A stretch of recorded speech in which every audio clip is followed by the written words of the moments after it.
Pola de agora, ningunha gran esplanada nin a tala de ningunha árbore. O proxecto de reforma da Praza do Regueiro na illa aínda non está pechado. De momento, só se fixo público un plano para explicar a actuación inminente neste vial. O alcalde entende que a polémica que xurdiu entre os veciños polo futuro deste espazo nace dunha confusión. O licitado agora é únicamente a apertura do vial do Regueiro.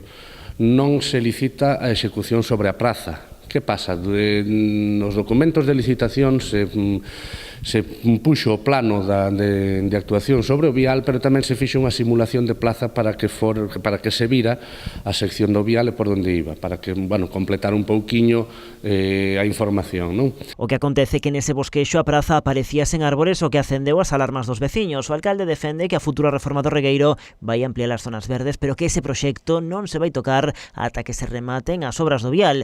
Di que quere que sexa consensuado antes. Nós o que queremos non é impoñer un modelo de praza, senón recoller as ideas de todo, como repito, de todos aqueles que queiran aportar as súas ideas para así poder elaborar un proxecto no que a gran maioría dos veciños e veciñas estean de acordo. Iglesias comprométese a convocar reunións periódicas para recoller as propostas dos veciños. Na propia zona, as demandas están claras, menos formigón e máis zonas verdes. Hai demasiado cemento, se tuviera algún árbol máis estaría mejor, pienso yo.